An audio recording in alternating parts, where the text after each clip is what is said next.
Welcome back. So, for today's deep dive, we are unpacking something that, well, you probably felt it. I know I have. We're talking about self-doubt. Oh, yeah. Everybody deals with it. Right. But we are actually flipping the traditional script on its head today. The mission here is to help you use that exact feeling of doubt to become, way more persistent, way more resilient. Exactly. And to do that, we're pulling from a really fascinating source today.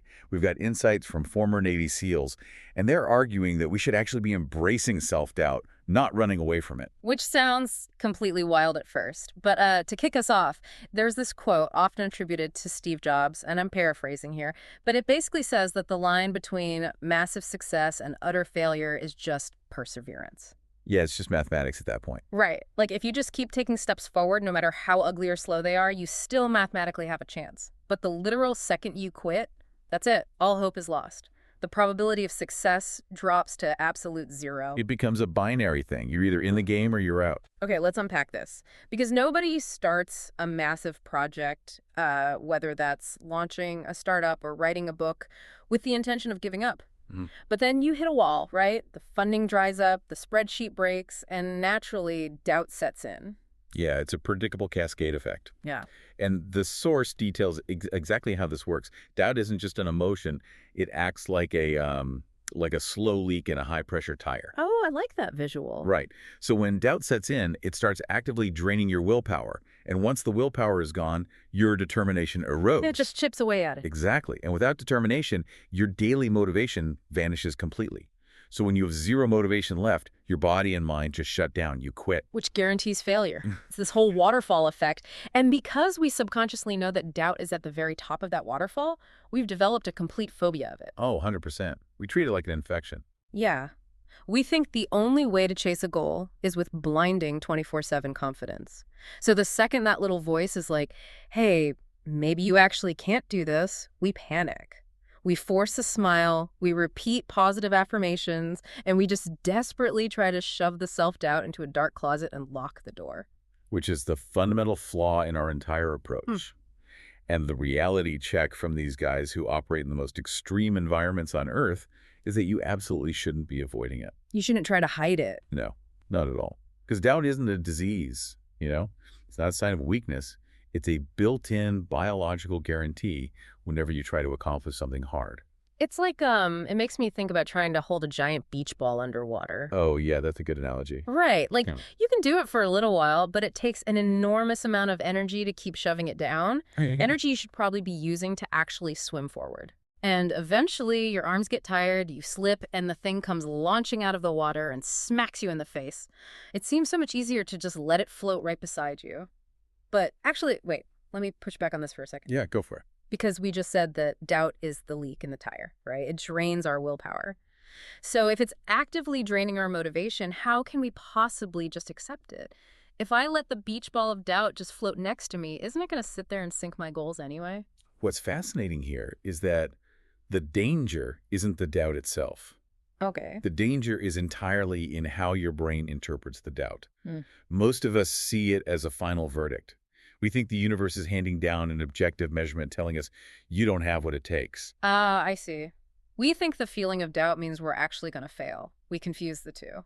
Precisely. And to decouple those two things, the feeling of doubt and the act of failing, we have to look at environments designed to completely break the human will. Like BUDS training. Yes. Enter retired Navy SEAL Sean Haggerty. He went through BUDS, which is essentially the ultimate crucible. It's designed to simulate the stress of combat, push you past your limits, and literally make you want to quit. Right. For you listening, if you only know BUDS from the movies, the attrition rate is insane. It's upwards of 70 or 80%. It's devastating. But during this extreme training, Haggerty had this massive realization. He realized he had to force a hard separation in his mind between doubting himself and accepting failure. But how do you do that? I mean, Yeah. when you're carrying a 300-pound boat on your head and you're freezing, how do you separate them? He unpacked his internal monologue, and it's brilliant. He decided to go to the absolute extreme of acceptance. He knew he was going to experience agonizing doubt, and he didn't try to fight it with fake confidence. So no toxic positivity. None. Instead, he made this non-negotiable pact with himself. He said, if I fail, I fail. But what I will never do is quit. Here's where it gets really interesting, because there's this weird paradox in what he did there. By explicitly giving himself permission to fail, he actually removed the self-imposed pressure that makes people ring the bell and quit. Yes. He took the anxiety off the final outcome. Right, and he just redirected all that energy into staying in the process. And that exposes how most of our limits are just self-imposed delusions. Mm-hmm. When we feel doubt, our brain hits the panic button. We interpret it as, I can't. But Haggerty completely redefined it. How so? He realized doubt doesn't mean you can't do it. It just means the task is really, really difficult and you have to figure out a way to keep moving. It's the difference between a stop sign and a steep grade warning on a mountain road. Oh, I like that. Yeah, a stop sign is a verdict. It says the road ends, you cannot proceed. But a steep grade warning just says, hey, this next stretch is going to take a lot of torque, the engine's going to scream, but just keep your foot on the gas. That is exactly it. Doubt is your internal steep grade warning. But I'm going to play devil's advocate again. Do it. Knowing philosophically that doubt is just a warning sign sounds great when we're, sitting here with coffee. But when you are deeply in the trenches, when you're physically or mentally overwhelmed, a mantra like, I won't quit, isn't going to override your survival instincts. You're completely right. When the cognitive dissonance gets too loud, philosophy fails. Yeah. So to see how to actually operationalize this, we turn to Hell Week. Ugh, just the name alone is awful. Yeah, it starts Sunday evening and goes until Friday afternoon. You're constantly wet, constantly freezing. And the source notes that candidates get maybe 2 hours of sleep total, usually around Wednesday. 2 hours and 5 days. Yeah, so by day 3, you are hallucinating. Wow. So in that state, looking at a 5-day ordeal, positive self-talk is a joke. You can't just be like, I'm a tiger, I got this, when you know you have 96 hours of torture left. Right, your brain aggressively rejects the lie. And this brings us to a tactic from another retired SEAL, Andy Stumpf. He says there are 2 ways to look at BDS. First way, you look at it as a 180-day program and Hell Week as a 5-day mountain of suffering. If you look at the macro scale, the doubt will crush your willpower instantly. It's just too big. So what's the second way? The second way, the one Stumpf used, is to absolutely refuse to think about Friday. You only think about your next meal. Stacking the 6 hours. Exactly. Because even in Hell Week, they have to feed you every 6 hours. So Stumpf didn't care about surviving 5 days. He just told his brain, I just have to survive until they hand me food. He stacked 6 hours on top of 6 hours. He pushed through the cold by focusing entirely on getting that mental reprieve of a meal and then resetting the clock. It's like climbing a massive mountain. If you stand at the bottom and stare at the peak, you're going to quit. But if you just look at your own boots and focus on the next 3 steps, you survive. And psychologically, what Stumpf did was brilliant. He took a major doubt surviving 5 days and transformed it into a small doubt surviving until breakfast. It totally bypasses the panic response. So what does this all mean for you, the listener? Because realistically, you aren't doing Hell Week. You aren't in the freezing surf. Probably not, yeah. You're trying to write a huge dissertation, or you're leading a startup, or you're staring at 50 open browser tabs trying to reinvent your career. How do we apply stacking 6 hours to that? It's all about digestible perspectives. Yeah. It's how you structure your relationship with the goal. If you approach things from a micro perspective, you bypass the cognitive overload. You don't wake up and say, I'm going to build $1 million company today. Right, that just causes panic. Exactly. You wake up and say, I'm going to write one single email before 9 a.m. You just focus on the boots, you close the 49 other tabs and write the email. You stack the meals, hit the micro goal, get the dopamine hit, take a breath, set the next one. But there's another layer here for everyday life that's super powerful. What's that? The ultimate reframe from the text is that we need to stop seeing doubt as a character flaw and start using it as a diagnostic tool. A diagnostic tool? So, how does that actually work? Well, instead of seeing doubt as a verdict telling you to quit, you see it as an early warning system.